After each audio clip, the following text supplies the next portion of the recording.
The Ijebu Enigma, the Yoruba kingdom that chose silence over noise. They did not shout their power. They did not rush into war. They did not open their gates easily. Yet for centuries the fate of Yoruba land quietly passed through Ijebu hands. If history were a drum, the Ijebu would be the deep bass you feel before you hear it, steady, disciplined, and impossible to ignore. Before we dive into the main story, like and subscribe to our YouTube channel and click on the bell notification button for more interesting video like this. Long before modern Ogun State was carved on a map, the Ijebu people occupied a strategic stretch of forested land between the Yoruba interior and the Atlantic coast.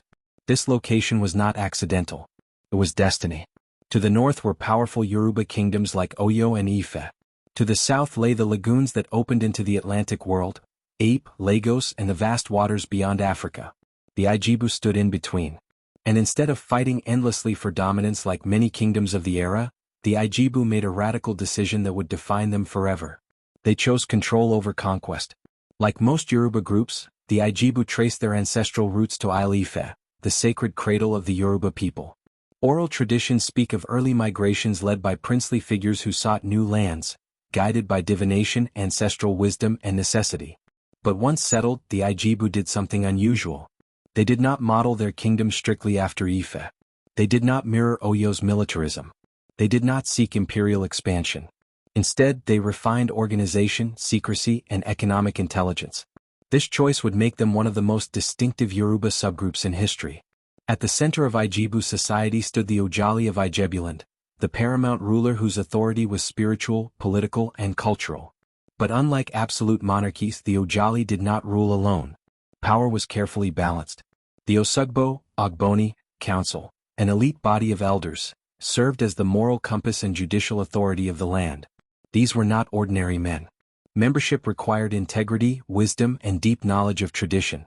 They acted as custodians of law, guardians of ancestral customs, judges in complex disputes, a powerful check on royal excess. This balance ensured stability. Tyranny rarely survived in Ijebu land. One proverb summarizes the Ijebu worldview. Ijebu Kisuan. The Ijebu do not sleep. This was not arrogance. It was a philosophy. It meant, be alert, be strategic, be prepared. Never expose your strength unnecessarily. While others announced power through warfare and spectacle, the Ijebu perfected watchfulness. They observed movements, listened to rumors, studied strangers, and planned quietly. This mindset would soon make them the gatekeepers of Yoruba trade. By the 16th to 19th centuries, long-distance trade defined power in West Africa. Goods moved from the forest and savanna to the coast, and then across the Atlantic. The Ijebu sat directly on these routes. Rather than allow free passage, the Ijebu established strict control over trade corridors leading to coastal ports such as Ape. Any trader, Yoruba, Hausa, Nupe, or European, had to negotiate passage. What did they trade?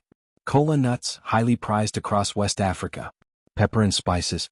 Indigo-dyed cloth. Ivory. Palm oil in later years. They charged tolls, regulated markets, and ensured that trade benefited Ijebu land first. This system brought immense prosperity but also something else. Respect and resentment. When Portuguese, British, and other European traders expanded inland in the 18th and 19th centuries, many African kingdoms welcomed them openly. The Ijebu did not. Europeans were allowed to trade, but only on Ijebu terms. No unchecked movement. No missionary expansion without permission. No direct access to interior markets. British traders, especially those operating from Lagos, grew increasingly frustrated. To them, Ijebu control was an obstacle to profit. To the Ijebu, it was protection. Protection of culture, autonomy, spiritual order, economic sovereignty. For decades, the Ijebu held firm. Ijebu spirituality was deeply rooted in Yoruba cosmology. They revered major deities such as Obatala, Ogun, Ifa, and Yemoja, while also honoring local divinities and ancestral spirits unique to Ijebuland. Annual festivals were not mere celebrations. They were spiritual contracts between the living, the ancestors, and the land. Rituals reinforced communal unity, moral responsibility, respect for elders, fear of cosmic justice.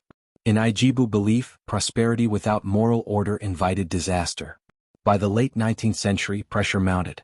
The British colonial administration, operating from Lagos, wanted unrestricted access to interior trade routes. Diplomatic negotiations failed. Warnings were issued. The Ijebu refused to yield. Not out of ignorance, not out of pride, but out of principle. Then came 1892.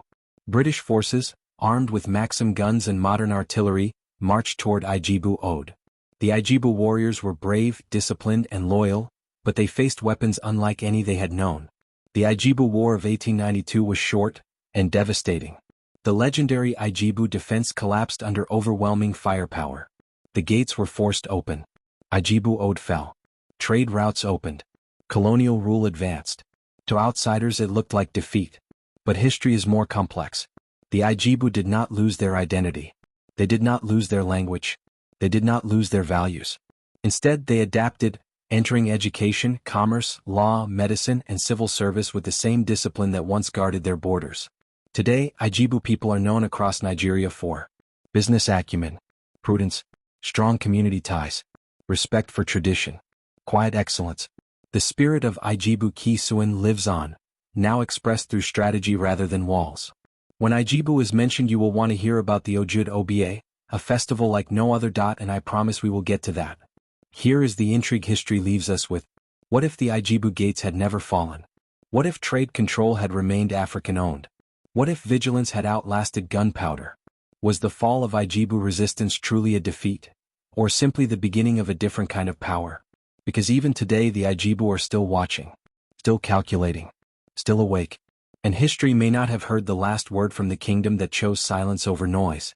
Want more stories like this? Hit like and subscribe so you don't miss any of our story, because this is just getting started.